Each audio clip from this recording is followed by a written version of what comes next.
Hello. അപ്പോൾ നമ്മുടെ episode 3 പോകുന്നത്. വീഡിയോ ആദ്യമായിട്ട് കാണുന്നവരാണെങ്കിൽ നമ്മൾ ചെയ്തുകൊണ്ടിരിക്കുന്നത് പറഞ്ഞാൽ നിങ്ങൾക്ക് ഏറ്റവും വേണ്ട സംഭവമാടാ. ഓരോ ചാപ്റ്ററിലും ഒരുപാട് തവണ ചോദിച്ചിട്ടുള്ള ക്വസ്റ്റ്യനുകൾ 6ഉം 7ഉം 8ഉം 9ഉം 10ഉം തവണയൊക്കെ ചോദിച്ചിട്ടുള്ള ക്വസ്റ്റ്യനുകളുണ്ട്. അതാണ് നമ്മൾ ആദ്യം പഠിക്കേണ്ടത്. നിങ്ങളിപ്പോൾ അവസാനം പഠിക്കാൻ തുടങ്ങിയവരാണെങ്കിൽ അല്ലെങ്കിൽ പഠിക്കാൻ ബുദ്ധിമുട്ടുള്ളവരാണെങ്കിൽ നിങ്ങൾക്ക് വേണ്ടിയിട്ട് ട്രിക്കുകൾ, കോഡുകൾ അടിപൊളിയായിട്ട് പെട്ടെന്ന് പഠിക്കാനുള്ള മാർഗ്ഗങ്ങളൊക്കെ നമ്മൾ വീഡിയോകളാക്കിയിട്ട് ചെയ്യും. അപ്പം നമ്മുടെ കൂടെ കൂടിക്കോ. ഒരു ലൈക്ക് ചെയ്യ്, കമൻറ്റ്, നിങ്ങളുടെ ഫ്രണ്ട്സിനൊക്കെ ഒന്ന് ഷെയർ ചെയ്യും. ഒരുപാട് ആളുകൾ വരുമ്പം നിങ്ങൾക്ക് ഏത് വീഡിയോ വേണ്ടതെന്ന് വെച്ച് കഴിഞ്ഞാൽ നമ്മൾ ചെയ്തു തരും. അതിപ്പം ഫിസിക്സ് ആയാലും കെമിസ്ട്രി ആയാലും ബയോളജി ആയാലും മാത്സ് ആയാലും. അപ്പം നമ്മൾ വീഡിയോയിലോട്ട് പോവാണ്. നിങ്ങളിപ്പം നന്നായി പഠിക്കുന്നവരാണെങ്കിലും റിവിഷൻ ടൈമിൽ ഈ ക്വസ്റ്റ്യനുകളൊന്നും വിട്ടൊരു കളിയുമില്ല. അപ്പോൾ ഓരോ ചാപ്റ്ററിലും സീരീസ് ആയിട്ട് നമ്മൾ വീഡിയോകൾ ചെയ്തുകൊണ്ടിരിക്കുകയാണ്. ഇത് 3ാമത്തെ എപ്പിസോഡാണ്, 3ാമത്തെ വീഡിയോ ആണ്. അപ്പം നേരത്തെയുള്ള വീഡിയോ നമ്മൾ പ്ലേലിസ്റ്റ് ഉണ്ട്, അതിൽ പോയിട്ട് കാണുക. അപ്പം ഞാൻ ഇങ്ങനെ പറഞ്ഞ് മടുപ്പിക്കുന്നില്ല. അപ്പം നമുക്ക് വീഡിയോയിലോട്ട് പോകാം. നമ്മുടെ ആൾട്ടർനേറ്റിംഗ് കറണ്ടിലെ $1 മില്യൺ ക്വസ്റ്റ്യൻ ഏതാണെന്ന് നമുക്ക് നോക്കാം. ഏറ്റവും അധികം ചോദിച്ചാൽ നമ്മൾ മസ്റ്റ് ആയിട്ട് പഠിക്കേണ്ട ക്വസ്റ്റ്യൻ. അപ്പം ഒരു ലൈക്ക്. ട്രാൻസ്ഫോമറാണ്. ട്രാൻസ്ഫോമർ വിട്ടൊരു കളിയും ആൾട്ടർനേറ്റിംഗ് കറണ്ടിലില്ല. നോക്കിയേ, എത്ര വർഷമാണ് ഞാൻ ഈ റെഡ് ഇങ്ങനെ വെച്ചിരിക്കുന്നത്. എനിക്കിത് വായിക്കാൻ തന്നെ വയ്യ, അത്രമാത്രം വർഷം ഫുൾ റെഡാണ് ഇതിനകത്ത്. മോഡൽ 2021, 2022, മാർച്ച് 2021 ഞാൻ വായിക്കുന്നില്ല, വായിച്ച് സമയം പോകണ്ട. അപ്പോൾ പ്രിൻസിപ്പൾ ഓഫ് ട്രാൻസ്ഫോമർ ചോദിക്കാത്ത, ട്രാൻസ്ഫോമർ ഇല്ലാത്ത പേപ്പർ ഇല്ല എന്ന് നമുക്ക് പറയാൻ പറ്റും. പരീക്ഷ നടന്നിട്ടുണ്ടെങ്കിൽ ട്രാൻസ്ഫോമറിൽ ക്വസ്റ്റ്യൻ ഉണ്ടാവും എന്നുള്ളതാണ്. അപ്പം distinguish between step up, step down ചോദിച്ചിട്ടുണ്ട്. Energy loss of transformer. ഇതിപ്പം എനർജി ലോസ് ഞാൻ മൊത്തത്തിൽ എനർജി ലോസ് അധികം ഈ ഒരു ഇയർ എന്ന് പറഞ്ഞു കഴിഞ്ഞാൽ മൊത്തത്തിൽ ഞാൻ ഇങ്ങോട്ടേക്ക് എടുത്തതാട്ടോ. ഈ ഒരു ട്രാൻസ്ഫോമറിൻ്റെ പ്രിൻസിപ്പിളും എല്ലാം കൂടി വെച്ച ഇയറാണിത്. അപ്പം എനർജി ലോസ് അതിൻ്റെ ഇടയ്ക്ക് ചില വർഷങ്ങളിലാണ് ചോദിച്ചിട്ടുള്ളത്. അപ്പം ഈ 3 ക്വസ്റ്റ്യനും കമ്പൈൻഡ് ആയിട്ട് ഞാൻ അതിൻ്റെ വർഷങ്ങളാക്കിയിട്ടാണ് അവസാനം എഴുതിയിട്ടുള്ളത്. അപ്പം എന്തായാലും സ്റ്റെപ്പ് അപ്പ്, സ്റ്റെപ്പ് ഡൗൺ ഒരുപാട് വർഷം ചോദിച്ചിട്ടുണ്ട്. പ്രിൻസിപ്പിൾ ഓഫ് ട്രാൻസ്ഫോമർ എപ്പോഴും ചോദിക്കുന്നുണ്ട്. പിന്നെ അതിൻ്റെ ഇക്വേഷൻ വെച്ചിട്ടുള്ള പ്രോബ്ലം ഉണ്ട്. പിന്നെ DC വർക്ക് ചെയ്യുമെന്ന് ചോദിച്ചിട്ടുണ്ട്. പിന്നെ പ്രിൻസിപ്പിൾ ഓഫ് വർക്കിംഗ്, അത് റിപ്പീറ്റാണ്, വീണ്ടും ചോദിച്ചിട്ടുണ്ട് എന്നുള്ളതാണ്. അപ്പം നമുക്ക് ഇതിൻ്റെ ട്രാൻസ്ഫോമറിൻ്റെ പ്രിൻസിപ്പിൾ എന്താണ്, സ്റ്റെപ്പ് ഡൗൺ എന്താണെന്നൊക്കെ അടുത്ത ഒരു സ്ലൈഡിൽ നോക്കാം. അപ്പം നിങ്ങൾക്ക് വേണ്ടിയിട്ട് നമ്മളിവിടെ 2 ടേബിൾ ആക്കിയിട്ട് തന്നെ ഉണ്ട്. എന്താണ് സ്റ്റെപ്പ് അപ്പ്, എന്താണ് സ്റ്റെപ്പ് ഡൗൺ, അതിൻ്റെ ചിത്രവും ഇതാ ഞാനിവിടെ നിങ്ങൾക്ക് വേണ്ടിയിട്ട് കഷ്ടപ്പെട്ട് വരച്ചിട്ടുണ്ട്. അപ്പോൾ പ്രിൻസിപ്പിൾ ഓഫ് ട്രാൻസ്ഫോമർ എന്ന് പറഞ്ഞാൽ മ്യൂച്വൽ ഇൻഡക്ഷൻ ആണ്. അപ്പം നിങ്ങളിപ്പോൾ ഒന്നും അറിയില്ലെങ്കിലും പ്രിൻസിപ്പിൾ എന്താ ട്രാൻസ്ഫോമറിൽ മ്യൂച്വൽ ഇൻഡക്ഷൻ ആണെന്ന് പഠിച്ചു വെക്കുക. എന്ന് പറഞ്ഞാൽ എന്താണെന്നറിയോ, ട്രാൻസ്ഫോമർ എന്ന് പറഞ്ഞു കഴിഞ്ഞാൽ അങ്ങനെ സോഫ്റ്റ് അയോണിൻ്റെ ഒരു കോറിൽ നമ്മളെ ഒരു കമ്പിച്ചുരുളുകൾ ഇങ്ങനെ ചുറ്റാണ് ചെയ്യുക. അപ്പം പ്രൈമറിയിൽ ഇവിടെ നമ്മളൊരു കറണ്ട്, AC കറണ്ട്, ഇങ്ങനെ കറണ്ട് മാറിക്കളിക്കുന്ന കറണ്ട്, AC കറണ്ട് കൊടുക്കും. അപ്പോൾ ഇവിടെ എന്തുണ്ടാവും, മാഗ്നറ്റിക് ഫീൽഡ്, കമ്പിയിലൂടെ കറണ്ട് പോയാൽ കാന്തം ഉണ്ടാവും ഇതിനകത്ത്. അപ്പോൾ അവിടെ ഫ്ലക്സ് ചേഞ്ച് ആവും. മാഗ്നറ്റിക് ഫ്ലക്സ് ചേഞ്ച് ആവുമ്പോൾ ഒരു EMF ഉണ്ടാവും, ഒരു വോൾട്ടേജ് ഉണ്ടാവും. ഈ ഫ്ലക്സ് ചേഞ്ച് ഉണ്ടല്ലോ, ഈ സോഫ്റ്റ് അയോൺ ഇങ്ങോട്ട് അതിനെ ട്രാൻസ്ഫർ ചെയ്യും. അപ്പം സെക്കൻഡറിയിൽ എന്തുണ്ടാവും, ഒരു ഫ്ലക്സ് ചേഞ്ച് ഉണ്ടാവും. അപ്പം സെക്കൻഡറിയിൽ ഒരു കോയിലിൽ ഫ്ലക്സ് ചേഞ്ച് ഉണ്ടായാൽ അവിടെ എന്തുണ്ടാവും, ഒരു EMF ഉണ്ടാവും. അപ്പോൾ അവിടെ ബൾബൊക്കെ വെച്ച് അവിടെ കത്തും. അപ്പം ഇതാണ് നമ്മുടെ സെക്കൻഡറിയിൽ ഒരു വോൾട്ടേജ് വരും. അപ്പം പ്രൈമറിയിൽ ഉണ്ടായ ഇൻഡ്യൂസ്ഡ് EMFനെ നമുക്ക് പ്രൈമറിയിൽ ഉണ്ടായ ഫ്ലക്സ് ചേഞ്ചിനെ സെക്കൻഡറിയിലോട്ട് ട്രാൻസ്ഫർ ചെയ്ത് സെക്കൻഡറിയിലൊരു ഇൻഡ്യൂസ്ഡ് EMF ഉണ്ടാവുന്നു. അപ്പോൾ അതിനെയാണ് മ്യൂച്വൽ ഇൻഡക്ഷൻ എന്ന് പറയുക. അപ്പം മ്യൂച്വൽ ആയിട്ട് ഇവർ എന്താണ്, ഇവിടെ ഉണ്ടായ ഫ്ലക്സിനെ ഇങ്ങോട്ടേക്ക് ട്രാൻസ്ഫർ ആയി പോയി എന്നുള്ളതാണ്, അവിടെ ഒരു EMF ഉണ്ടായി എന്നുള്ളതാണ്. അപ്പോൾ ഒരു കോയിലിൽ കറണ്ട് ഉണ്ടായ കാരണം അതിൻ്റെ അടുത്തിരിക്കുന്ന കോയിലിൽ അവിടെ EMF വോൾട്ടേജ് ഉണ്ടാവുന്നതിനെയാണ് നമ്മൾ മ്യൂച്വൽ ഇൻഡക്ഷൻ എന്ന് പറയുക, ഇലക്ട്രോ മാഗ്നറ്റിക് ഇൻഡക്ഷനിൽ. അപ്പോൾ ഇപ്പോൾ മനസ്സിലായല്ലോ. അപ്പോൾ ഒരു കോയിലിൽ കറണ്ട് പാസ് ചെയ്യുമ്പോൾ തൊട്ടടുത്ത കോയിലിൽ ബൾബ് കത്തുക, ഇതാണ് മ്യൂച്വൽ ഇൻഡക്ഷൻ. കാരണം ഇവിടുത്തെ ഫ്ലക്സ് എന്ത് ചെയ്യും, ഇങ്ങോട്ടേക്ക് ഈ സോഫ്റ്റ് അയോൺ ഇതിലൂടെ ഇങ്ങോട്ടേക്ക് പാസ് ചെയ്യിപ്പിക്കും. ഇനി നമ്മൾ എന്താ പറയുന്നതെന്നറിയോ, സ്റ്റെപ്പ് അപ്പ് ഈ സംഭവമാണ്. ഇത് കണ്ടോ, സ്റ്റെപ്പ് അപ്പ് എന്ന് പറഞ്ഞു കഴിഞ്ഞാൽ നമ്മളിവിടെ കുറച്ച് വോൾട്ടേജ് കൊടുക്കുള്ളൂ. പക്ഷെ ഇവിടെ നമുക്ക് വലിയ വോൾട്ടേജ് കിട്ടും സെക്കൻഡറിയിൽ. അപ്പോൾ വലിയ V വരയ്ക്കും. ഇവിടെ ചെറിയ വോൾട്ടേജ് കൊടുത്താൽ അതാണ് സ്റ്റെപ്പ് അപ്പ്. അപ്പോൾ ഇവിടെ കുറച്ച് കമ്പി ചുരുളേ ഉള്ളൂ, കണ്ടോ. പക്ഷെ നല്ല കട്ടിയുള്ളതായി റെഡ്. അപ്പോൾ പ്രൈമറിയിൽ നല്ല തിക്കായിരിക്കും, നമ്പർ ഓഫ് ടേൺസ് കുറവായിരിക്കും. സെക്കൻഡറിയിൽ തിന്നായിരിക്കും, പിന്നെ നമ്പർ ഓഫ് ടേൺസ് കൂടുതലും ആയിരിക്കും. കൂടുതൽ ചുരുളുകളില്ല ഇവിടെ. അപ്പോൾ അതാണ് സ്റ്റെപ്പ് അപ്പ്. സ്റ്റെപ്പ് ഡൗണിൽ നേരെ തിരിച്ച്. ഇനി നമുക്കറിയാം, നമുക്ക് ഇവിടെ നമ്മളൊരു വോൾട്ടേജ് ഇവിടെ കൊടുത്തു എന്ന് വിചാരിക്കും. വോൾട്ടേജ് ഇവിടെ കുറവാണ് കൊടുക്കുന്നത്, ഇവിടെ വലിയ വോൾട്ടേജാണ് കിട്ടുക. അപ്പോൾ കറണ്ട് നേരെ തിരിച്ചാൽ, വോൾട്ടേജ് ഇവിടെ കുറവല്ലേ, അപ്പോൾ കറണ്ട് ഇവിടെ കൂടും, ഇവിടെ കറണ്ട് എന്ത് ചെയ്യും, കുറയും. അപ്പം ഐഡിയൽ ട്രാൻസ്ഫോമറിൽ പവർ ഈക്വലാണ്. പവർ എന്ന് പറഞ്ഞാൽ വോൾട്ടേജ് ഇൻറ്റു കറണ്ടാണ്. അപ്പോൾ അത് രണ്ടും ഇവിടെ ഈക്വൽ ആവണമെങ്കിൽ ഇവിടെ വോൾട്ടേജ് കുറവാണ് പ്രൈമറിയിൽ. ഇപ്പം പ്രൈമറിയിൽ വോൾട്ടേജ് കുറവാണ്, കറണ്ട് കൂടുതലുമാണ്. അപ്പം സെക്കൻഡറിയിലാണെങ്കിലോ വോൾട്ടേജ് ഭയങ്കര കൂടുതലാണ്, അപ്പം കറണ്ട് എന്ത് ചെയ്യണം, കുറയണം. എന്നാലല്ലേ പവർ ഈക്വൽ ആവുക. വോൾട്ടേജ് ഇൻറ്റു കറണ്ടാണ് പവർ. അപ്പം ഐഡിയൽ ട്രാൻസ്ഫോമറിൽ എഫിഷ്യൻസി 100% ആണെങ്കിൽ അവിടെ പവർ ഈക്വൽ ആവും. അപ്പം നമുക്ക് ഈ ഒരു ഇക്വേഷനൊക്കെ ഉപയോഗിക്കാൻ പറ്റും. അപ്പം നമ്മുടെ കറണ്ടും വോൾട്ടേജും തമ്മിലുള്ള ബന്ധം പ്രൈമറിയിൽ സെക്കൻഡറിയിൽ ചോദിക്കുകയാണെങ്കിൽ ഐഡിയൽ ട്രാൻസ്ഫോമറിൻ്റെ കേസിൽ ഇങ്ങനെയാണ്: VP/VS = IS/IP ആണ്. കറണ്ട് തിരിച്ചാ വരിക. ഇവിടെ VP ആണെങ്കിൽ ഇവിടെ സെക്കൻഡറിയിലെ കറണ്ടാണ് കൊടുക്കേണ്ടത്. അപ്പം ഈ ഒരു ഇക്വേഷൻ നിങ്ങൾ പഠിച്ചു വെക്കുക കേട്ടോ. ഇനി സ്റ്റെപ്പ് ഡൗൺ എന്ന് പറഞ്ഞാൽ നേരെ തിരിച്ചാണ്. പ്രൈമറിയിൽ കുറേ കമ്പികൾ ഉണ്ടാവും, മെലിഞ്ഞ കമ്പികൾ. സെക്കൻഡറി രണ്ടാമത്തേൽ നല്ല കട്ടിയുള്ള കുറച്ച് കമ്പികൾ. ഇവിടെ നമ്മൾ നല്ല വോൾട്ടേജ് കൊടുത്താൽ നമുക്ക് സ്റ്റെപ്പ് ഡൗൺ ആക്കിയിട്ട് ഇവിടെ കുറഞ്ഞ വോൾട്ടേജ് കിട്ടും. ഇവിടെ വലിയ V ആണ്, ഇവിടെ ചെറിയ V ആയിട്ട് കിട്ടും സെക്കൻഡറിയിൽ. ഇത് പ്രൈമറി കേട്ടോ, സോറി. ഓക്കെ, അപ്പോൾ ഇതൊക്കെയാണ് വ്യത്യാസം. അപ്പോൾ ഈ ടേബിൾ പഠിച്ചു വെക്കുക. നമുക്ക് അടുത്ത സ്ലൈഡിലോട്ട് പോയാലോ. അപ്പം ഈ ചോദിച്ചത് എനർജി ലോസ് ആണ്. നമ്മൾ ഈ ട്രാൻസ്ഫോമറിൽ പറഞ്ഞു ഇവിടെ ഇതിലൊരു ഫ്ലക്സ് ചേഞ്ച് ഉണ്ടാവുമ്പോൾ അത് ആ സോഫ്റ്റ് അയോൺ ഇങ്ങോട്ടേക്ക് സെക്കൻഡറിയിലോട്ട് വിടും എന്നൊക്കെ നമ്മൾ പഠിച്ചല്ലോ. പക്ഷെ ഇവിടെ ഉണ്ടാവുന്ന കംപ്ലീറ്റ് ഫ്ലക്സ് എന്ത് ചെയ്യൂല, നമ്മോട്ട് ഇങ്ങോട്ടേക്ക് സെക്കൻഡറിയിലോട്ട് കിട്ടൂല. കുറച്ച് ഫ്ലക്സ് ലീക്കായി പോവും. അപ്പം flux associated with primary is not completely transferred to secondary. അപ്പം ഇതിനെ നമ്മൾ കുറയ്ക്കാൻ എന്ത് ചെയ്യാമെന്ന് ചോദിച്ചു കഴിഞ്ഞാൽ ഒരു ഷെൽ ട്രാൻസ്ഫോമർ എന്നൊക്കെ പറഞ്ഞ ട്രാൻസ്ഫോമർ ഉണ്ട്. അതായത് അതിൽ ഇപ്പോൾ പ്രൈമറി സെക്കൻഡറി അടുത്തടുത്ത് ഇങ്ങനെ വൈൻഡ് ചെയ്തിട്ടുണ്ടാവും. അപ്പോൾ primary and secondary coils one over the other close to each other എന്ത് ചെയ്യുക, വൈൻഡ് ചെയ്യുക എന്നുള്ളതാണ്. അപ്പം ഷെൽ ട്രാൻസ്ഫോമറിലൊക്കെ ആണെങ്കിൽ ഒറ്റത്തിൽ തന്നെ പ്രൈമറി അതുപോലെ തന്നെ സെക്കൻഡറി ഒക്കെ ക്ലോസ് ആയിട്ട് അടുത്തടുത്ത് ഇങ്ങനെ വൈൻഡിങ് നടത്തിയിട്ടുണ്ടാവും. പിന്നെ സാൻഡ്വിച്ച് ടൈപ്പ് ഉണ്ട്, പ്രൈമറി സെക്കൻഡറി ഒക്കെ സാൻഡ്വിച്ച് ആയിട്ട് വരുന്ന ടൈപ്പ്. അപ്പോൾ എനിവേ ഈ പ്രൈമറി സെക്കൻഡറിയും on over the other close to each other ആയിട്ട് നമ്മൾ വെക്കുമ്പോൾ ഫ്ലക്സ് വല്ലാണ്ട് ലീക്ക് ചെയ്ത് പോകില്ല. അപ്പം മനസ്സിലായല്ലോ. ഇനി ഇതിലൂടെ കറണ്ട് പാസ് ചെയ്യുമ്പോൾ ഈ കമ്പികൾ എന്ത് ചെയ്യും, ചൂടാവും. അത് നമുക്കറിയാം. തടസ്സം റെസിസ്റ്റൻസ് ഉണ്ടാവും. റെസിസ്റ്റൻസ് കൂടുമ്പോൾ ഹീറ്റ് വരും. ഹീറ്റിൻ്റെ ഇക്വേഷൻ നമുക്കറിയാം, I²RT. അപ്പോൾ ഒന്നുമില്ലടാ, ഈ ഇതിലൂടെ ട്രാൻസ്ഫോമറിൻ്റെ കമ്പിയിലൂടെ കറണ്ട് പാസ് ചെയ്യുമ്പോൾ ചൂടാവും. അപ്പോൾ ചൂടാവുമ്പോൾ കുറച്ച് എനർജി ലോസ് ആയി പോകും. അപ്പോൾ അതാണ് പ്രശ്നം. അപ്പോൾ നമ്മൾ റെസിസ്റ്റൻസ് കുറച്ചാൽ മതി, എന്നാൽ കട്ടി കൂടിയ കമ്പി ഉപയോഗിച്ചാൽ മതി, തിക്ക് വയർ. അപ്പോൾ അത് സെറ്റായല്ലോ. Loss due to resistance of windings. ഇപ്പോൾ energy loss due to resistance. ഇനി ഹിസ്റ്ററിസിസ് ലോസ് ആണ്. ഹിസ്റ്ററിസിസ് ലോസ് എന്ന് പറഞ്ഞു കഴിഞ്ഞാൽ നമ്മളിപ്പോൾ ഈ ചിത്രം തന്നെ കേട്ടോ, ഇവിടെ മുകളിലുള്ള ഈ ബ്ലാക്ക് ചിത്രം ഇതിൽ നമ്മൾ കറണ്ട് കൊടുക്കണം. നമ്മുടെ ട്രാൻസ്ഫോമർ ഇതാണ്. അപ്പോൾ കറണ്ട് കൊടുത്ത ഈ കറണ്ട് എന്ന് പറഞ്ഞാൽ നമുക്കറിയാം ആൾട്ടർനേറ്റിംഗ് കറണ്ട് ഡയറക്ഷൻ ഇങ്ങനെ ചേഞ്ച് ആവും. അതിനർത്ഥം ഇവിടെ ഡയറക്ഷൻ ഇങ്ങനെ ചേഞ്ച് ആകുമ്പോൾ ഈ സോഫ്റ്റ് അയോൺ ഉണ്ടല്ലോ, നമ്മുടെ ഈ സോഫ്റ്റ് അയോൺ ഈ സാധനം, സോഫ്റ്റ് അയോൺ ഞാൻ വരയ്ക്കുന്ന ഈ സാധനം മുകളിൽ, ഓക്കെ, ഇവിടെ ഈ സോഫ്റ്റ് അയോൺ ഇങ്ങനെ മാഗ്നറ്റിക് ഫീൽഡിലാണ് നിൽക്കുന്നത്. അപ്പം മാഗ്നറ്റൈസർ ആവും. ഒരു കാന്തിക ശക്തി, അതിനകത്തൊരു മാഗ്നറ്റിക് ഫീൽഡ് വരും. പിന്നെ അത് കറണ്ടിൻ്റെ ഓപ്പോസിറ്റ് ഡയറക്ഷൻ ആകുമ്പോൾ ഡീമാഗ്നറ്റൈസേഷൻ, അത് ഓപ്പോസിറ്റ് ഡയറക്ഷനിൽ മാഗ്നറ്റൈസ്ഡ് ആവും. അങ്ങനെ മാഗ്നറ്റൈസേഷനും ഡീമാഗ്നറ്റൈസേഷനും ഒക്കെ ഇങ്ങനെ മാറി കളിച്ചുകൊണ്ടിരിക്കുക. കാരണം കറണ്ട് ഇങ്ങനെ ഡയറക്ഷൻ മാറ്റുമ്പോൾ ഒരു സമയത്ത് അത് മാഗ്നറ്റൈസ്ഡ് ആവും, മാഗ്നറ്റിക് ഫീൽഡ് കൂടുമ്പോൾ പിന്നെ അത് കാന്തിക ശക്തി കുറയും, പിന്നെ ഓപ്പോസിറ്റിൽ മാഗ്നറ്റൈസ്ഡ് ആവും, റീമാഗ്നറ്റൈസേഷൻ, അങ്ങനെയൊക്കെ വരുമ്പോൾ അവിടെ ഒരു എനർജി ലോസ് ഉണ്ടാവും. ഹിസ്റ്ററിസിസ് ലോസ് ആണ്. അപ്പം നിങ്ങളിപ്പം ഡീറ്റെയിൽ ആയിട്ട് അതൊന്നും മനസ്സിലാക്കണം. നിങ്ങളിതിപ്പോൾ മനസ്സിലാക്കി വെച്ചാൽ മതി. ട്രാൻസ്ഫോമറിൽ ഒരു എനർജി ലോസ് ഉണ്ട് ഹിസ്റ്ററിസിസ് കാരണം. നമ്മൾ അതിനെ ഹിസ്റ്ററിസിസ് ലോസ് എന്നാണ് വിളിക്കുക. അപ്പോൾ ഒരു ഫ്ലക്സ് ലീക്കേജ് ഉണ്ട്, പിന്നെ റെസിസ്റ്റൻസ് കാരണമുള്ള ലോസ് ഉണ്ട്, പിന്നെ ഹിസ്റ്ററിസിസ് ലോസ് ഉണ്ട്. ഇതൊക്കെ പഠിച്ചു വെക്കുക. ഹിസ്റ്ററിസിസ് കുറയ്ക്കാൻ സോഫ്റ്റ് അയോൺ, നമ്മൾ സോഫ്റ്റ് അയോൺ ആണ് ട്രാൻസ്ഫോമറിൽ ഉപയോഗിക്കുന്നത്.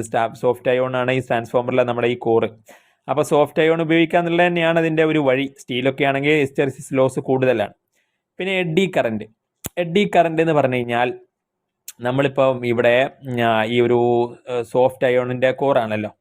അപ്പോൾ അതിൽ ഈ മാഗ്നറ്റ് കമ്പിയിൽ കറണ്ട് ഇങ്ങനെ പാസ് ചെയ്യുമ്പോൾ കറണ്ടിനെ ഇങ്ങനെ ഡയറക്ഷൻ ചേഞ്ച് ചെയ്യില്ലേ. അപ്പോൾ അത് കാരണം ഇവിടെ മാഗ്നറ്റിക് ഫീൽഡും വേരി ചെയ്യണോണ്ട് ഈ സോഫ്റ്റ് അയോണിൽ ചെറിയ ഇൻഡ്യൂസ്ഡ് ആയിട്ടുള്ള കറണ്ടുകൾ ഉണ്ടാവും. അപ്പം ആ ഒരു കറണ്ടിനെയാണ് നമ്മൾ എഡ്ഡി കറണ്ട് എന്ന് വിളിക്കുക. അപ്പം നിങ്ങൾ തൽക്കാലം ഇത് മനസ്സിലാക്കി വെച്ചാൽ മതി. ഈ മാഗ്നറ്റിക് ഫീൽഡ് എന്താവും, ചേഞ്ച് ആവും. നമ്മൾ കറണ്ട് ഇതിന് കമ്പിയിൽ കറണ്ട് കടത്തി വിടുകയാണല്ലോ. കറണ്ട് ഇങ്ങനെ ഡയറക്ഷൻ മാറുമ്പോൾ മാഗ്നറ്റിക് ഫീൽഡ് ചേഞ്ച് ആവുമ്പോൾ ഈ സോഫ്റ്റ് അയോണിൽ ചെറിയൊരു ഇൻഡ്യൂസ്ഡ് കറണ്ട് ഉണ്ടാവും. ഈ കറണ്ടിനെ എഡ്ഡി കറണ്ട് എന്നാണ് വിളിക്കുക. അപ്പം ഈ എഡ്ഡി കറണ്ട് കാരണം അതിനെ കുറക്കാൻ പറഞ്ഞാൽ എഡ്ഡി കറണ്ട് കാരണം ഇവിടെ ചൂടാവും, ഹീറ്റ് ലോസ് അങ്ങനെയൊക്കെ വരും. അപ്പോൾ എഡ്ഡി കറണ്ടിനെ കുറക്കാൻ വേണ്ടിയിട്ട് നമ്മൾ സോഫ്റ്റ് അയോണിനെ ലാമിനേറ്റ് ചെയ്യുക എന്നുള്ളതാണ്. അപ്പോൾ സോഫ്റ്റ് അയോണ് കോറ് നമ്മളിങ്ങനെ സോഫ്റ്റ് അയോണിൻ്റെ ചെറിയ ചെറിയ അതിനെ ചെറിയ ചെറിയ ഷീറ്റുകളാക്കിയിട്ട് ഓരോരോ ഷീറ്റിനെയും ലാമിനേറ്റ് ചെയ്തിട്ട് അതിൻ്റെ ഇടയ്ക്ക് എന്ത് ഇൻസുലേറ്റിംഗ് ലിക്വിഡ് വരുന്ന രീതിയിൽ ലാമിനേറ്റ് ചെയ്യുക എന്നുള്ളതാണ്. അപ്പോൾ നിങ്ങൾ അതൊന്നും പഠിക്കണം, നിങ്ങളിത് പഠിച്ചാൽ മതി. എഡ്ഡി കറണ്ട് കാരണം എനർജി ലോസ് വരും, energy loss due to eddy current. അതിനെ മിനിമൈസ് ചെയ്യാൻ laminate the soft iron core. ഇത്രയും പഠിച്ചാൽ മതി. അപ്പം ഇതൊക്കെ ഓക്കെ ആണല്ലോ. ഇനി എന്തെങ്കിലും ഇതിനകത്ത് ഡൗട്ടൊക്കെ ഉണ്ടെങ്കിൽ ചോദിക്കട്ടെ. അപ്പോൾ flux leakage, loss due to resistance of windings, hysteresis loss, പിന്നെ loss due to eddy current. അപ്പോൾ ഇത് 4 റെഡി ആയല്ലോ. അതെങ്ങനെ കുറക്കാം? ഫ്ലക്സ് ലീക്ക് ചെയ്യണമെങ്കിൽ അടുത്തടുത്ത് വെക്കുക, അപ്പോൾ ലീക്കായി പോവില്ല. പിന്നെ റെസിസ്റ്റൻസ് തടസ്സം കൂട്ടാൻ നമ്മൾ എന്ത് ചെയ്യുക? കമ്പിൻ്റെ കട്ടി കൂട്ടുക. പിന്നെ ഹിസ്റ്ററിസിസ് ലോസിന് നമുക്ക് സോഫ്റ്റ് അയൺ ഉപയോഗിക്കുക. പിന്നെ എഡ്ഡി കറണ്ടിന് നമുക്ക് എന്ത് ചെയ്യുക? സോഫ്റ്റ് അയണിനെ ലാമിനേറ്റ് ചെയ്യുക. അപ്പം സെറ്റായല്ലോ. അപ്പം നിങ്ങൾക്ക് വേണ്ടിയിട്ട് നമ്മൾ ഇത്രയും വീഡിയോ അടിപൊളിയായിട്ട് പറഞ്ഞു തരുന്നുണ്ട്. അപ്പോൾ ഒരു ലൈക്ക് ചെയ്യാൻ മറക്കരുത്. കാരണം ഞാൻ ഇങ്ങനെ പറയുന്നതെന്ന് വെച്ച് കഴിഞ്ഞാൽ നിങ്ങൾ ഒരുപാട് പേര് വരുമ്പോൾ നമുക്ക് തന്നെ ഒരു എനർജിയാണ്. നേരത്തെ ഞാൻ ഒരുപാട് വീഡിയോ ചെയ്തിട്ട് പിന്നെ ഇടയ്ക്ക് സ്റ്റോപ്പായി എന്ന് പറഞ്ഞാൽ നമുക്ക് ആ ഒരു മോട്ടിവേഷനെ ഒരുപാട് ലൈക്കും ഒരുപാട് വ്യൂസും ഒക്കെ വരുമ്പോഴാണ് നമുക്കും എന്തെങ്കിലുമൊക്കെ ചെയ്യാനുള്ളൊരു എനർജി ഉണ്ടാവുക. അപ്പം അത് ഇമ്പോർട്ടൻ്റ് ആണ്. കാരണം ഞാനും തന്നെ ഇപ്പം ഈ ഒരു വീഡിയോ നമ്മൾ മുമ്പ് ചെയ്ത വീഡിയോ ഒക്കെ ഇങ്ങനെ നോക്കും ഇടയ്ക്ക്, എത്ര വ്യൂസ് വന്നു, എത്ര വ്യൂസ് വരുന്നുണ്ട്, എത്ര ലൈക്ക് വരുന്നുണ്ടെന്ന്. അപ്പോൾ അത് കാണുമ്പോൾ നമുക്ക് വല്ലാത്തൊരു എനർജിയാണ് അടുത്ത വീഡിയോ ചെയ്യാൻ, കൂടുതൽ നിങ്ങൾക്ക് ആവശ്യമുണ്ട് എന്നൊക്കെ തോന്നുമ്പോൾ. അപ്പം അങ്ങനെയാ നമ്മുടെ ലോകം, നമ്മുടെ ഈ ലോകത്തെ വളർച്ച എന്ന് പറയുന്നതന്നെ നമ്മൾ പരസ്പരം മുന്നോട്ട് പോകുമ്പോഴല്ലേ. അപ്പം നിങ്ങളൊന്ന് സപ്പോർട്ട് ചെയ്യും.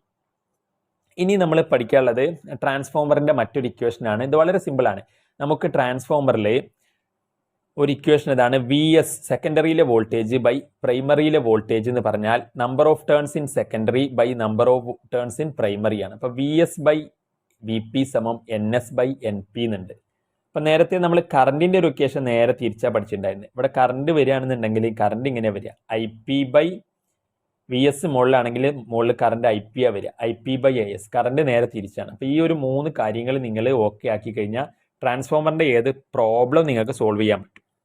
അപ്പം ഇതിൽ നോക്കിയേ, ഇൻപുട്ട് പവർ, ഇൻപുട്ട് എന്ന് നമ്മൾ കൊടുക്കുന്നത് അതായത് പ്രൈമറി, അത് തന്നിട്ടുണ്ട്, വോൾട്ടേജ് തന്നിട്ടുണ്ട് 3300 വോൾട്ട്. അപ്പം പ്രൈമറിയിലെ വോൾട്ടേജ് ഇവിടെ നിങ്ങൾ 3300 എന്ന് കൊടുക്കുക. പിന്നെ നമ്പർ ഓഫ് ടേൺസ് എവിടെയാ? Primary windings. അപ്പോൾ പ്രൈമറിയിലെ എണ്ണമാണ് 6000 ടേൺസ്. അപ്പോൾ പ്രൈമറി ഇവിടെ നിങ്ങൾ പ്രൈമറി എൻ പിൻ്റെ അവിടെ എന്ത് കൊടുക്കുക? 6000 എന്ന് കൊടുക്കുക, 6000.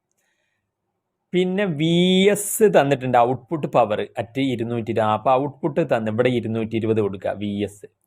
ചോദ്യം എൻ എസ് ആണ്. What is the should be the number of turns in secondary. അപ്പോൾ എൻ എസ് കാണാനാണ്. വളരെ എളുപ്പമാണ്. അപ്പോൾ നമുക്ക് ഈ വാല്യൂസ് ഒക്കെ കൊടുത്താൽ മതി. വി എസ് നമുക്ക് 220 കിട്ടിയിട്ടുണ്ട്, വി പി 3300 കിട്ടിയിട്ടുണ്ട്. ദെൻ എൻ എസ് ആണ് കാണാൻ, ബൈ എൻ പി 6000 തന്നിട്ടുണ്ട്. അപ്പം നമ്മൾക്കിത് സോൾവ് ചെയ്യാം. വേണമെങ്കിൽ നിങ്ങൾക്ക് കാൽക്കുലേറ്റർ യൂസ് ചെയ്യും. കാൽക്കുലേറ്റർ പെർമിറ്റഡ് ആണ്. സോ പെർമിറ്റഡ് ആവുന്ന കേസിൽ നിങ്ങൾക്ക് കാൽക്കുലേറ്റഡ് യൂസ് ചെയ്യാം. അപ്പം ഇവിടെ ഇതെന്ത് ചെയ്യാം? ഇങ്ങോട്ടേക്ക് കട്ട് ചെയ്ത് പോയി. പിന്നെ ഇവിടുത്തെ പൂജ്യങ്ങൾ കട്ട് ചെയ്ത് കഴിഞ്ഞാൽ നമുക്ക് ഈ 6000 ഇങ്ങോട്ട് മൾട്ടിപ്ലൈ ചെയ്താൽ മതി. അപ്പം ഇങ്ങനെ വരും. 22 അവിടെ ഉണ്ട്, പിന്നെ ഒരു 330 ഉണ്ട്, ഇൻറ്റു നമുക്കിവിടെ 6000 വരും. അപ്പോൾ ഈ പൂജ്യം കട്ട് ചെയ്ത് കഴിഞ്ഞാൽ എനിവേ നിങ്ങൾ അപ്പോൾ 22 ഇൻറ്റു 600 ഇൻറ്റു 33. അപ്പം അത് നിങ്ങൾ എന്ത് ചെയ്യുക? ഒന്ന് സോൾവ് ചെയ്യുക എന്നുള്ളതാണ്. പിന്നെ വളരെ 2021 ചോദിച്ചിട്ടുണ്ട് എഫിഷ്യൻസി ഓഫ് എ ട്രാൻസ്ഫോമർ. അപ്പോൾ എഫിഷ്യൻസി എന്ന് പറഞ്ഞാൽ ഈറ്റ എന്നാ പറഞ്ഞാൽ ഔട്ട്പുട്ട് പവർ. ഔട്ട്പുട്ട് പറഞ്ഞാൽ നമുക്ക് കിട്ടുന്ന പവർ എന്ന് പറഞ്ഞാൽ വോൾട്ടേജ് ഇൻറ്റു കറണ്ടാണ്. അപ്പോൾ ഔട്ട്പുട്ട് എന്ന് പറഞ്ഞാൽ രണ്ടാമത്തേലാണ്. അപ്പോൾ സെക്കൻഡറിയാണ് ഔട്ട്പുട്ട്. ഔട്ട്പുട്ട് എന്ന് പറഞ്ഞു കഴിഞ്ഞാൽ അത് പ്രൈമറി. ഔട്ട്പുട്ട് എന്ന് പറഞ്ഞാൽ നമുക്ക് ഇപ്പുറത്ത് ഇവിടെ കിട്ടുന്നതാണ്. അപ്പോൾ സെക്കൻഡറി ആണ്. അപ്പോൾ സെക്കൻഡറിയിലെ പവറാണ് output power. V S into I S ആണ്. വോൾട്ടേജ് ഇൻറ്റു കറണ്ടാണ് പവർ. അപ്പോൾ V S into I S ആണ് പവർ. ഇനി ഇൻപുട്ട് എന്ന് പറഞ്ഞാൽ പ്രൈമറിയാണ്. അപ്പോൾ പ്രൈമറിയിലെ പവർ എന്ന് പറഞ്ഞാൽ അവിടുത്തെ വോൾട്ടേജിൻ്റെ അവിടുത്തെ കറണ്ടാണ്. അപ്പോൾ V P into I P ആണ്. ഇനി എഫിഷ്യൻസി നമുക്ക് ഇൻറ്റു 100 ചെയ്യണം. അപ്പം ഇതാണ് എഫിഷ്യൻസിയുടെ ഇക്വേഷൻ. അപ്പോൾ efficiency power output by power input ആണ്. ഔട്ട്പുട്ട് എന്ന് പറഞ്ഞാൽ സെക്കൻഡറി ആണ്, നമുക്ക് കിട്ടുന്നത് സെക്കൻഡറി എന്നാണ് V S into I S ആണ്. പിന്നെ കൊടുക്കുന്നത് ഇൻപുട്ടാണ് V P into I P ആണ് ഇൻറ്റു 100. അപ്പം നിങ്ങൾ തൽക്കാലം output secondary V S into I S by V P into I P into 100. അപ്പോൾ ഈ ഒരു ഇക്വേഷൻ നിങ്ങൾ ഈ ടെക്ക് ഒന്ന് പഠിച്ച് വെക്കുക. വളരെ അപൂർവമായിട്ടാണ് ഇത് ചോദിച്ചിട്ടുള്ളത് കേട്ടോ, അത്ര കൂടുതലായിട്ട് ചോദിച്ചിട്ടില്ല. 2021 ഒരിക്കലും എങ്ങാണ്ടാണ് ഇക്വേഷൻ ചോദിച്ചത്. പക്ഷെ എനിവേ നിങ്ങളത് പഠിച്ചു വെച്ചോളൂ, എന്താ ഇപ്പോൾ പ്രശ്നമല്ലേ? അടിപൊളിയായിട്ട് നമ്മൾ ക്ലാസ് എടുത്തിരുന്നില്ലേ, പിന്നെന്താ പഠിക്കാൻ മടി? അപ്പം പവർ എഫിഷ്യൻസി എന്ന് പറഞ്ഞാൽ power output by input. Output എന്ന് പറഞ്ഞാൽ സെക്കൻഡറി, ഔട്ട് എന്ന് പറഞ്ഞാൽ സെക്കൻഡ് ആയാലും ഔട്ടായി, ഔട്ട്. ഇൻപുട്ട് എന്ന് പറഞ്ഞു കഴിഞ്ഞാൽ പ്രൈമറി ഇൻപുട്ട്. അപ്പോൾ ഓക്കെ, ഇനി നമുക്ക് അടുത്ത ക്വസ്റ്റ്യൻ നോക്കാം, ഏതാണ് കൂടുതൽ ചോദിച്ചതെന്ന്. LCR സർക്യൂട്ടാണ്. LCR സർക്യൂട്ടുമായി ബന്ധപ്പെട്ട് നമുക്ക് ചോദ്യം വന്നിട്ടുണ്ട്. ഫിഗർ LCR സർക്യൂട്ട് ഏതൊക്കെ വർഷം വന്നിട്ടുണ്ട്? March 2024, model 2023, say 2022, model 2022, March 2020, model 2020. അപ്പം നമുക്ക് അടുത്ത സ്ലൈഡിൽ ഇതാണ് LCR സർക്യൂട്ട് എന്ന് പറഞ്ഞാൽ റെസിസ്റ്റർ ഉണ്ടാവും, ഒരു ഇൻഡക്ടർ ചുരുളുണ്ടാവും, ഒരു കപ്പാസിറ്റർ ഉണ്ടാവും, അതൊരു എ സിക്ക് കണക്ട് ചെയ്താണ്. അപ്പോൾ ഇതിനെയാണ് നമ്മൾ LCR എന്ന് വിളിക്കുക. ഇത് L ഇൻഡക്ടർ, ഇത് കപ്പാസിറ്റർ, ഇത് റെസിസ്റ്റർ. അപ്പോൾ ഇത് മൂന്നുകൂടി വരുന്നതിനെയാണ് നമ്മൾ സീരീസിൽ കണക്ട് ചെയ്യുമ്പോൾ LCR സർക്യൂട്ട് ഇൻ സീരീസ് ആവും. അപ്പോൾ ഇതിൻ്റെ പവർ ഫാക്ടർ ചോദിക്കാറുണ്ട്, ഇതിലെ ഇമ്പീഡൻസ് ചോദിക്കാറുണ്ട്. അപ്പോൾ ഇതെന്താ സംഭവം എന്നൊക്കെ ഈ ഒരു ചിത്രം കണ്ടാൽ, അല്ലെങ്കിൽ LCR എന്നൊക്കെ ക്വസ്റ്റ്യനിൽ കണ്ടാൽ നിങ്ങൾ എന്ത് ചെയ്യണം എന്ന് ഞാൻ പറഞ്ഞുതരാം. ഓക്കെ, അപ്പം സബ്സ്ക്രൈബ് ചെയ്യാൻ മറക്കല്ലേ, ഒപ്പം കമൻ്റൊക്കെ ചെയ്യേ. നിങ്ങളെ കമൻ്റ് അനുസരിച്ചല്ലേ നമുക്ക് കൂടുതൽ വീഡിയോ ചെയ്യാനുള്ള മോട്ടിവേഷൻ. അപ്പം LCR സർക്യൂട്ട് എന്ന് പറഞ്ഞാലേ നമ്മൾ ആദ്യം ഇങ്ങനെ ഒരു വര വരയ്ക്കുക, നമ്മുടെ റെസിസ്റ്ററിൻ്റെ വോൾട്ടേജ്. പിന്നെ താഴോട്ടേക്ക് ഇങ്ങനെ സ്ട്രെയിറ്റ് ലൈൻ ആട്ടോ, ഞാൻ എൻ്റെ ബോർഡ് ഇങ്ങനെ. അപ്പം പലരും ചോദിക്കുന്നുണ്ടാവും, എന്താ മുഖം കാണിക്കാതെ വീഡിയോ ചെയ്യുന്നത്? മുഖം കാണിക്കാത്തത് കമ്പ്യൂട്ടറിൽ അതിന് ടെക്നിക്കലി പറ്റാത്തതുകൊണ്ടാണ്. അപ്പം നമുക്ക് നിങ്ങൾ കൂടുതൽ സപ്പോർട്ടൊക്കെ വന്ന് അടിപൊളി കൂടുതൽ വ്യൂസും ഒക്കെ വരുമ്പോൾ നമ്മൾ സ്മാർട്ട് ബോർഡൊക്കെ അങ്ങ് ഇറക്കും. അപ്പം അടിപൊളിയായിട്ട് നിങ്ങൾക്ക് വീഡിയോകളൊക്കെ കാണാൻ പറ്റും. അപ്പോൾ ഫേസൊക്കെ കാണിച്ച് തന്നെ നമ്മൾ വീഡിയോ ചെയ്യും, അതിനൊന്നും ഒരു പ്രശ്നമില്ല നമുക്ക്. അപ്പം ഇതാണ് VR വോൾട്ടേജ്. ഇങ്ങനെ എന്താണ് വോൾട്ടേജ്? ഇത് VR റെസിസ്റ്റൻസിലെ വോൾട്ടേജ്. നമുക്കറിയാം LCRൽ ആരൊക്കെ ഉണ്ട്? ഇൻഡക്ടർ ഉണ്ട്, കപ്പാസിറ്റർ ഉണ്ട്, റെസിസ്റ്റർ ഉണ്ട്. അപ്പോൾ വോൾട്ടേജ് റെസിസ്റ്ററിലൂടെയുള്ള വോൾട്ടേജ് നമ്മൾ കഴിഞ്ഞു. ഇനി ഈ കപ്പാസിറ്ററിലെ വോൾട്ടേജ് താഴേക്ക് കൊടുക്കുക. അപ്പോൾ ഈ ബോർഡ് ഇങ്ങനെ സ്മൂത്ത് ആയതുകൊണ്ട് വളയുന്നുണ്ട്, അതൊക്കെ സ്ട്രെയിറ്റ് ആക്കിയിട്ട് വരയ്ക്കുക. അയ്യോ, ഇതെല്ലാം വളയുന്നുണ്ട്. അപ്പം ഇത് VL ആണ്. അപ്പോൾ ഇൻഡക്ടറിൻ്റെ വോൾട്ടേജ്. അപ്പോൾ നമുക്ക് VL വേണം, VC വേണം, VR വേണം. LCRൽ ഇങ്ങനെ കൊടുക്കാൻ അറിയില്ലേ? അപ്പോൾ അത് നിങ്ങൾ കൊടുക്കുമ്പോൾ VR ഇങ്ങനെ നേരെ വരയ്ക്കുക, VC ഇങ്ങനെ അടിയിക്ക് വരയ്ക്കുക, ഇനി VL ഇങ്ങനെ മുകളിലേക്ക് വരയ്ക്കുക. അപ്പോൾ നമുക്കറിയാം 3 സാധനങ്ങൾ ഇങ്ങനെ വരുമ്പോൾ ഒരാളിതാ മുകളിലോട്ട് ഇങ്ങനെ വലിക്കുന്നു 10, താഴേക്ക് 5 വിചാരിക്കും. അപ്പോൾ ഇനി മുകളിലോട്ട് നെറ്റ് എന്താ വരിക? താഴേക്ക് 5, മുകളിലേക്ക് 10 ആണെങ്കിൽ നെറ്റ് മുകളിലേക്ക് 5 ഉണ്ടാവില്ലേ? കാരണം 10 - 5 5 അല്ലേ മുകളിലേക്ക് ഉണ്ടാവുക. അപ്പോൾ മുകളിലേക്ക് 5 ഉണ്ട്. ഇതിനെ നമ്മൾ VL - VC എന്ന് പറയാം. കാരണം ഇതിൽ നിന്ന് കുറച്ചാൽ 10 - 5 കുറച്ചാലല്ലേ ഈ മുകളിലേക്ക് ബാക്കിയുള്ളത് കിട്ടുക. അപ്പോൾ ഇത് VL - VC. അതവിടെ നിന്നോട്ടെ. നമുക്ക് VR ഇവിടെ സ്ട്രെയിറ്റ് നമുക്കിവിടെ ഉണ്ടല്ലോ, അങ്ങനെ ഒക്കെ ഉണ്ട്. ഇനി ഇങ്ങനെ പെർപെൻഡിക്കുലർ ആയിട്ട് ഒരു വെക്ടറും മറ്റൊരു 2 വെക്ടറുകൾ ഇങ്ങനെ പെർപെൻഡിക്കുലർ ആയിട്ട് വരികയാണെങ്കിൽ നമ്മൾ വെക്ടറിൻ്റെ ചാപ്റ്ററിലൊക്കെ പഠിച്ചിട്ടില്ലേ, എന്താ ചെയ്യാറുള്ളത്? ഇവിടെ അതിൻ്റെ റിസൾട്ടൻ്റ് ഇതിലൂടെയാണെന്ന് പറയുന്ന പോലെ നമുക്കിവിടെ റിസൾട്ടൻ്റ് ഈ ഒരു ഡയറക്ഷനിൽ വരുന്നുണ്ട് എന്ന് വിചാരിക്കുക. അപ്പോൾ ഇതിൻ്റെ നെറ്റ് വോൾട്ടേജ് ഇങ്ങനെയാണ്. അപ്പം ഇതിപ്പോൾ ഒരു ട്രയാങ്കിൾ ആക്കാൻ വേണ്ടിയിട്ട് ഈ VLVC ഉണ്ടല്ലോ, ഈ സാധനം, ഈ VL - VC ഇതിനെ ഇങ്ങോട്ട് മാറ്റി വരയ്ക്കുക.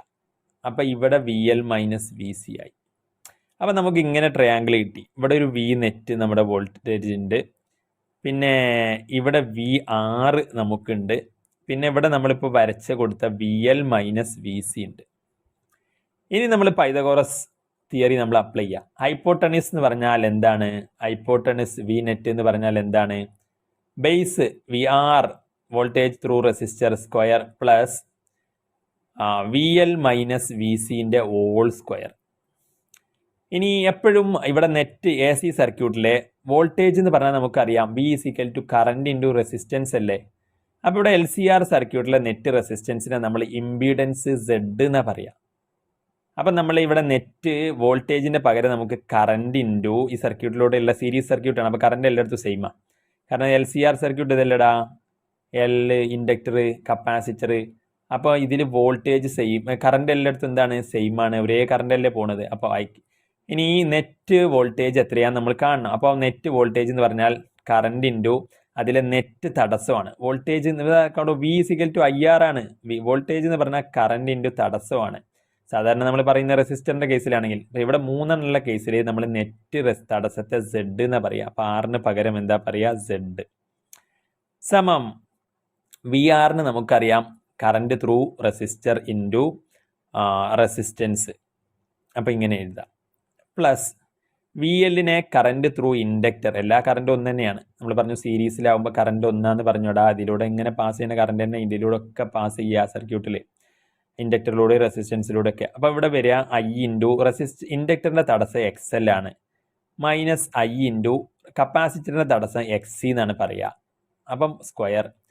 ഇനി നമുക്ക് ഇവിടെ IZ ഇസിക്കൽ ടു ഇവിടെ I² നിങ്ങളുടെ പുറത്തേക്ക് എടുക്കുക, ബാക്കി ഇവിടെ R² ഉണ്ടാവും. റൂട്ടിൻ്റെ ഉള്ളിലാണ് കേട്ടോ, എല്ലാ റൂട്ടിൻ്റെ ഉള്ളിലാണ്. ഓക്കെ. പ്ലസ് ഇവിടുന്ന് ഇത് ഐനെ നമുക്ക് കോമൺ ആക്കിയിട്ട് കൊണ്ട് പുറത്തേക്ക് എടുക്കാമെന്ന് വിചാരിക്കും. അപ്പോൾ ഇവിടെ I² പുറത്തേക്ക് എടുക്കുക, കാരണം ഇവിടെ ഐൻ്റെ സ്ക്വയർ ആണ് രണ്ടിനുണ്ടാവുക. അപ്പോൾ I² അങ്ങോട്ട് പുറത്തേക്ക് എടുത്താൽ ബാക്കി ഇവിടെ ഉണ്ടാവുക XL minus XC whole square എന്നാവും. XL minus XC whole square. ഇനി നമുക്ക് I² രണ്ടിലും ഉണ്ട് കോമൺ ആയിട്ട്. അപ്പോൾ റൂട്ട് ഓഫ് I² എടുത്ത് I പിന്നെ നമ്മൾ പുറത്തോട്ടെത്തും. I എന്തായാലും എന്ത് ചെയ്യും, പുറത്തോട്ടെത്തും. ഇനി ഇവിടെ ഉണ്ടാവുക R² ഉള്ളിലുണ്ടാവും, plus XL minus XC whole square ഉണ്ടാവും. I ഒക്കെ ക്യാൻസൽ ചെയ്താൽ ഇംപീഡൻസ് നെറ്റ് തടസ്സം എന്ന് പറഞ്ഞാൽ എന്താണ്, LCR സർക്യൂട്ടിലെ നെറ്റ് തടസ്സം എന്ന് പറഞ്ഞാൽ R² plus XL minus XC whole square ആണ്. അപ്പം ഇതാണ് നമുക്ക് നെറ്റ് തടസ്സം വരിക. അപ്പം നമുക്ക് ഇതാണ് നമ്മുടെ എന്താ പറയുക, നെറ്റ് തടസ്സം എന്ന് പറയുക. അപ്പോൾ ഇത് നമുക്ക് കിട്ടിക്കഴിഞ്ഞു. ഇനി ഇതിൻ്റെ ഒരു ട്രയാങ്കിൾ പോലെ നമുക്ക് വരയ്ക്കുകയാണെങ്കിൽ ഇവിടെയും നമുക്ക് ട്രയാങ്കിൾ വരയ്ക്കാം. VL എന്ന് വരച്ചു കൊടുത്ത് നമുക്കിവിടെ XL മൈനസ് XC എന്നാക്കിയാൽ മതി. ഇവിടെ നമ്മുടെ R നെറ്റ് തടസ്സം നമുക്കിത് Z ഇംപീഡൻസ് ആണ്. അപ്പോൾ ഈ XL മൈനസ് XCനെ ഇങ്ങോട്ടേക്ക് മാറ്റി വരച്ചാൽ നമ്മുടെ ഇംപീഡൻസ് ട്രയാങ്കിൾ ഇങ്ങനെ കിട്ടുക. ഇത് XL മൈനസ് XC, ഇത് നമുക്ക് R, ഇത് നമ്മുടെ Z. അപ്പോൾ ഇംപീഡൻസ് ട്രയാങ്കിൾ വരയ്ക്കാൻ പറഞ്ഞാൽ നിങ്ങളോട് ചിലപ്പോൾ ഇംപീഡൻസ് ട്രയാങ്കിൾ ചോദിക്കും. അപ്പോൾ ഇതാണ് നമ്മുടെ ഇംപീഡൻസ് ട്രയാങ്കിൾ. മുകളിലാട്ടോ വരയ്ക്കുന്നത്, മുകളിൽ. അപ്പോൾ ഇത് XL മൈനസ് XC, ഇത് ഒറ്റ ലൈനുള്ളൂ കേട്ടോ. ഓക്കെ. ഇത് R ആണ്, ഇത് Z ആണ്. അപ്പം അപ്പം ഇതൊന്ന് നമുക്ക് അവിടെ നമ്മുടെ ഫൈ എന്ന് പറയുന്ന ഫേസ് വാല്യൂ, ഇപ്പം ഇതിനകത്ത് ഫേസ് ഡിഫറൻസ് നെറ്റായിട്ട് വരുന്ന നമ്മുടെ കറൻറ്റും വോൾട്ടേജും തമ്മിലുള്ള ഫേസ് ഡിഫറൻസ് ഫൈ ആണെന്ന് വിചാരിക്കും. അപ്പോൾ പവർ ഫാക്ടർ ചോദിക്കുകയാണെങ്കിൽ നിങ്ങൾ cos φ എന്നാണ് കാണേണ്ടത്. അതെപ്പോഴും R/Z ആയിരിക്കും. cos φ എന്താണ്, R/Z ആണ്. അപ്പോൾ അതും നിങ്ങൾ കാണാതെ പഠിച്ചു വെക്കുക. അപ്പോൾ ഇതിന്ന് അറിയില്ല, കോസ് എന്ന് പറഞ്ഞാൽ എന്താ, adjacent R by hypotenuse Z. അപ്പോൾ R/Z ആണ്. Z നമ്മൾ ഇവിടുന്ന് കണ്ടുപിടിച്ചിട്ടുണ്ട്. ഇതാ Z ഞാനിവിടെ താഴെ മാർക്ക് ചെയ്യുന്നുണ്ട് ഇപ്പോൾ ബ്രാക്കറ്റിൽ. Z ഇംപീഡൻസ് എന്താണ്, നെറ്റ് വോൾട്ടേജ് എന്താണ്, ഇതാ വോൾട്ടേജ് ചോദിക്കുകയാണെങ്കിൽ ഇതും ഞാനിവിടെ സെൻറ്ററിൽ മാർക്ക് ചെയ്യുന്നു. അപ്പോൾ ഇതൊക്കെ നിങ്ങൾ കാണാതെ നോട്ട്ബുക്കിലോട്ട് മാറ്റി എഴുതുക. അപ്പം വരയ്ക്കുക, വളരെ സിമ്പിളാണ്. ഒരു ലൈൻ ഇങ്ങനെ വരച്ചിട്ട് ഒരു ട്രയാങ്കിൾ വരച്ചത് പഠിക്കാനുള്ള. അപ്പോൾ ഇതിനകത്ത് എന്തെങ്കിലും ഡൗട്ടൊക്കെ ഉണ്ടെങ്കിൽ നിങ്ങൾ എന്ത് ചെയ്യുക, നമ്മളോട് വേണമെങ്കിൽ ചോദിക്കുക, നിങ്ങൾ കമൻറ്റ് ചെയ്താൽ മതി. അതുപോലെ നമ്മൾ ഇതിൻ്റെ വീഡിയോ ഒക്കെ വേണമെങ്കിൽ മനസ്സിലായിട്ടില്ലെങ്കിൽ വേണമെങ്കിൽ നമ്മൾ ഒരു വീഡിയോ കൂടി ചെയ്യും. നിങ്ങൾ മനസ്സിലാക്കണം, ഇത് ഡീറ്റെയിൽ ആയിട്ട് വേണം, അല്ലെങ്കിൽ ഒന്നുകൂടിയൊക്കെ വേണമെന്ന് പറഞ്ഞാൽ നമ്മൾ വീണ്ടും ചെയ്യും. അപ്പം ഒന്ന് ലൈക്ക് ചെയ്യുക, മാക്സിമം ഫ്രണ്ട്സുകളിലോട്ട് ഷെയർ ചെയ്യുക. അപ്പം അടുത്ത വീഡിയോ ആയിട്ട് അടുത്ത ചാപ്റ്ററുമായിട്ട് ഇമ്പോർട്ടൻറ്റ് ക്വസ്റ്റൻ ആയിട്ട് വരും. അതുപോലെ SEയിലെ മറ്റു ക്വസ്റ്റനുകളൊക്കെ വേണമെങ്കിൽ നിങ്ങളൊന്ന് കമൻറ്റ് ചെയ്താൽ മതി. അപ്പോൾ ഓക്കെ, അടുത്ത വീഡിയോയിൽ കാണാം. Thanks for watching.